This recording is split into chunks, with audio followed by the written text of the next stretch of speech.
When I went to start my car to leave for Halifax this morning, my thermometer outside of my house said minus 27.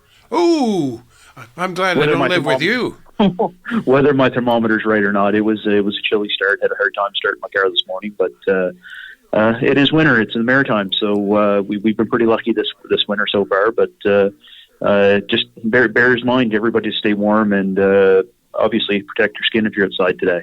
Well, it's funny, we were just talking to the mayor of Oxford as well and talking about the dangers they've faced over the last number of years and still do with their aging infrastructure in the water and sewer system, that, it's the rise and fall of temperature, the thaw and the freeze, that does the greatest damage. And he's telling us, of course, with the constant cold that like we've had this year, they haven't had the water breaks and other difficulties. And, in that sense, it's a good thing. But we're not used to this. We just have not been used to this in recent years. No, we haven't. And it's ironic you mentioned about the infrastructure in Oxford. The mayor and I actually had a conversation on Sunday afternoon about the infrastructure, and obviously a hot ticket item that I know they probably heard during their municipal elections, but I heard it in Oxford and around Oxford, people that travel through Oxford, was Main Street and the aging infrastructure that's underneath, and just speaking with the mayor on Sunday about that, and I know they're going through the budget process right now, but certainly a willing partner here at the province when they're ready to talk about possible funding programs that might be available. But it's an important thing to look at. The aging infrastructure, the hot cold changes do have an impact on those things. So it's good recognition at this time of year. Absolutely. And of course, too, we have come to realize that you are one of those kind of politicians, one of those kind of community leaders who kind of anticipates the problems. You don't sit back and wait for somebody to come knocking on your door. You seem to be, understanding what it is that we face, and sometimes you initiate the conversation. And a number of times in the past, you've said that you brought a cabinet colleague, a minister from another department, into your riding with a view that you wanted to show them firsthand what's up, what you're against. And I understand you've got a couple of more ones lined up to come soon. Yeah, no, absolutely. Some new visitors. Many people would remember Scott Armstrong when he was a federal MP for Cumberland, Colchester, Musquodoboit area back then when the riding was at. But Scott was elected in the provincial election and sits in cabinet with myself. And look, we know there's still some housing issues in and around, and a new opportunity for Minister Armstrong to come to Cumberland South, and I want us to show him firsthand what the issues are at hand in the area, and some opportunities that we have, quite frankly, with community services and social enterprises that we can be discussing and bring to the forefront, and how can these services and housing projects also assist with the local municipalities and growth in our areas. We've seen lots of growth from our housing developments, and certainly as things sort of start to plateau, Bill, that I see plateau, we certainly don't need to sit back in Cumberland South and Cumberland County, for that matter, and say, be happy with status quo. We have an opportunity to grow our industries in Cumberland County. And I want to make sure that we're ready when growth happens, and to do that we need housing. And we've talked many times with healthcare providers, and I've heard since our interview last week about healthcare. I heard from people that were listening to our interview that have reached out and said, "Look, I heard your interview. I know that human resources are a big issue. One of my family members would love to come back to Cumberland County and bring their family. Housing is an issue." So we hear it on different fronts. So I want to make sure that Minister Armstrong gets here and sees these opportunities along with the other housing minister and municipal affairs minister, John Muller, has been in our area many times, but I'll highlight these issues. And another minister that has visited before, but under a different portfolio, bringing Minister McGuire back to the area and take an opportunity to visit the new elementary school in Spring Hill as a new Minister of Education, but also to visit some other schools in Cumberland South and show them some needs that have risen and issues that have been brought to my attention. Certainly, I want to make sure that Minister McGuire gets in and sees the schools in Parish Row area as well, and see the opportunity that prevails there. So a few ministers coming up in a short time, knowing that we are going into the legislature on February 14th. So it's going to be a busy schedule over the next 3 weeks. Hey, listen, will you do me a favor when you meet with Minister Armstrong? Every time I see Scott, he comes running up and he gives that great huge handshake of his, but he always yells out, "Hello, Reverend, how are you?" And I tell him every single time, I'm not Reverend, I'm just plain Bill. So communicate that a couple more times for you, if you would, please. I will let Scott know that. And you had mentioned a few minutes ago, too, the importance of recognizing issues before they arise. Ironic, we couldn't have our regular meeting or conversation at 10 a.m. this morning, and I appreciate Bill switching the time. But we were in important discussions with a low snow load this year in our province. Believe it or not, with the temperatures in the -20s today, we're actually talking about wildfires in preparation for the season ahead of us. The what ifs in the emergency services, but you always have to be prepared for those what ifs. And we're not leaving it to the last minute. We're having those discussions and preparations and budget planning for the season to come. So it's a busy time of year right now. It's funny you say that, because I too had a discussion on that question yesterday with somebody who was simply saying that, we see all the snow on the ground, but we have not really had very much snow at all. And we actually depend on a regular good load of snow in the course of a traditional winter with the melt and the runoff that replenishes the groundwater supply. And instead, when we don't have much like we've had this year, we end up with dry tinderbox conditions very early on in the season, and hence the need to be worried about the fire season coming, not only coming with a vengeance, but coming sooner. And so, one wonders, what more would it take in terms of snow and or spring rains to put things back to normal? Do you have a read on what the groundwater is like? Yeah, no, our department wouldn't have that read on, but that was a topic of conversation as well, is what's the groundwater look like? And you mentioned snow. Yes, we have some snow in Cumberland County. It's one of the only areas outside of Cape Breton and the rest of mainland Nova Scotia. Most of Nova Scotia has maybe a dusting of snow. I'm actually in Halifax right now, and looking at the rooftops around the office here. Some roofs have snow, some don't. The streets certainly do not have snow on them. So most of the province really doesn't have any snow to speak of so far this year. And I know we don't have to go too far back in history, 2015, when the snowstorm really didn't start until February 15th, when we had that huge dumping, and then it didn't stop until April. It could happen, yes, but when you're in an emergency service, especially with the Department of Natural Resources that are required to be prepared for wildfires, we need to be having these discussions early. We can't wait until the snow starts to melt. We need to be prepared for, as I said, the what ifs. So big discussions, and we are going to the legislature here very shortly, and the budget will be presented, and the Department of Natural Resources will have a portion of that to deal with wildfires and responses, but also pre-planning that municipalities can take part in. And I know HRM's taken a big role on their response and pre-planning for wildfires. And I've had an opportunity to have these discussions with some local municipal representatives in Cumberland County. What does that look like? And hopefully in the budget, if we can get it through the process, there'll be more opportunity for more municipalities to take advantage of these fire smart programs. Let's change the topic now. As you well know, the Premier was on the program last week, one of his regular monthly visits he's done for the last number of years.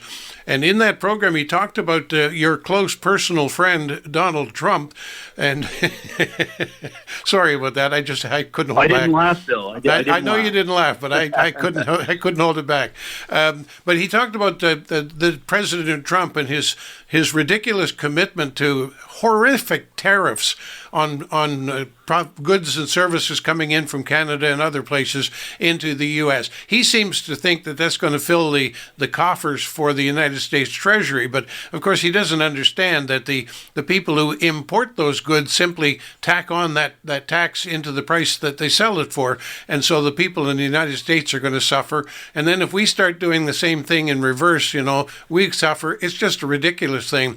And the Premier was quite worried about the impact that could have because of the massive export program that we have with the United States. Now, the Premier is actually meeting with the media and others here this afternoon to talk about that. and I'm sure it's been a topic of cabinet. And we're not asking you to reveal cabinet secrets or anything, but clearly it is an issue. And I'm wondering, lumber is one of the big components. The fishery, of course, is another part. Not to mention some agriculture and other things. Energy, of course, too, is a huge one. But your department and the whole question of the lumber and so on going to the States. If this happens, we're really causing a humongous problem. And I just wondered, what is the thinking from you and the Premier? Yeah, no, I guess the first and foremost, we have no idea what will take place in the United States. We have no control over that. What we do have control of is educating our counterparts stateside, if you will, and the connections we make as a province with the governors in the Eastern Seaboard and our trade partners and businesses. But what I can tell you locally, I spent most of last week talking with businesses and meeting with them to see what an impact could happen with the potential tariff being put on, and it's quite dramatic. The story that I heard, I was pretty sure what I was going to hear, but you want to get face to face with some of these businesses, and it could be very detrimental to a lot of businesses in Cumberland County, as I heard last week. But on another front is we have a lot of landowners that utilize forestry as part of their income in Cumberland County. We have a vast amount of woodland owners. And we're already exempt from the softwood lumber trade in the U.S. In Nova Scotia, we're exempt from those tariffs that some other provinces already see. And the reason we're exempt is because of the ratio of private land ownage to Crown land. Crown land really can't offset the industry in Nova Scotia. So there's an exempt for that tariff. But if that tariff is added on, we've already heard from sawmill producers, landowners, there's going to be a dramatic effect, a lot of lost employment and such. So the steps that we're doing right now are steps to educate our counterparts and work with our colleagues across Canada to ensure that we do everything we can to not see tariffs put onto products going into the U.S. and vice versa. What does that tariff war look like, and is it actually good for anybody north of the border or south of the border? These are important questions to be asking, and we're working very hard on that to ensure that our business stays as status quo. We maintain the important trade links that we have with our U.S. neighbors. Well, and of course, neighbors is the key word. We have a relationship with the United States that goes back before time almost. We're friends, we're neighbors, we're not enemies. And when you think about it, this thing makes no sense whatsoever and comes from one man. And I don't want to go down that path in conversation with you, talking about the absence of logic or wisdom or even caring of this one man. But he has the power. He has the authority to make some of these judgments and make them stick. And it's scary to think about how he can snap his fingers and make us jump. And it just begs the real question about how do we prepare for that? How do we cushion ourselves against ridiculous movements like this? And I don't have the answer, and I don't think you do. I don't think anybody does. We just perhaps have to wait out the storm, and that's exactly what it's going to be, a 4-year storm. Exactly. We wait out the storm, but through these processes of preparing ourselves, we also get an economic outlook of what could happen if something were to happen. And I think it's painting a pretty bleak picture, and I don't think anybody wants to see that. I certainly know the conversations I've had with neighbors on stateside. They're not interested in seeing this. They want to maintain their links and trading relationships with their Canadian business partners. More importantly, to us, our Nova Scotia business counterparts. So this is something that's going to play out in the media somewhat while we're doing our homework in behind the scenes. And you know what? Until there's a stroke of a pen by the president, nobody will really know. I don't think, but we are preparing ourselves just in case. Well, to put it in perspective, it's not funny by any stretch, but to put it into perspective, it would be like him saying, we're going to add a 35% tariff to the value of the Christmas tree that you give to Boston every year.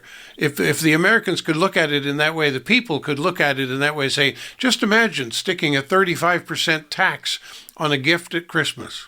Yeah, Yeah, there's been many analogies and comparisons put into this that to a lot of people this just is not making sense with their relationship for decades with the U.S. and even more relationships being built, as you said, with energy agreements and what does that work look like for that's taken place with our government and our partners on the Eastern Seaboard over the last 3 years. I can't presuppose what's going to happen, but I know that we're hard at work to try and not let it happen, if you will.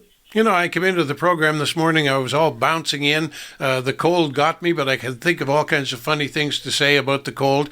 And now after this conversation, my fault, I brought it up. After this conversation, I'm feeling kind of down again. Can you bring us back up? We got a couple of minutes left. Got some good news for us? Good news. Well, look, you know me. I'm passionate about the fire service.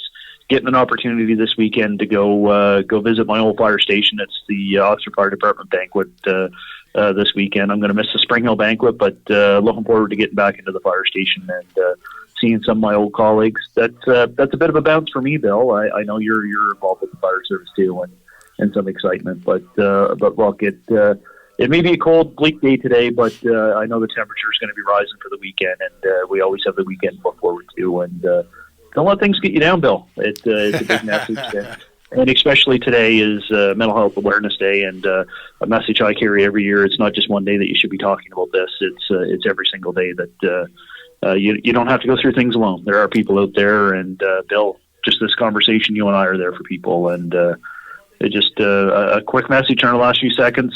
Stay warm over the next couple of days.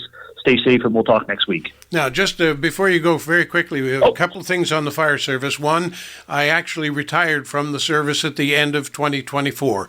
So congratulations and thank you. Well, about 12 years in the biz. I have 3 different fire departments over the years. I moved a lot, of course, and that's why.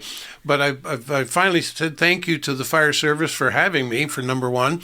And number two, you know that I'm doing now a daily opinion piece, a commentary each day. And some of them have been kind of very pointed.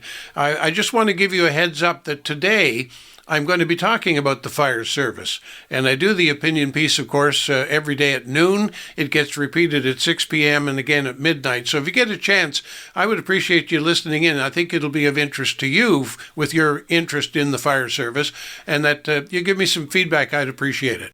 I certainly will do my best to stop in and listen to that, or if not, I will check it in online.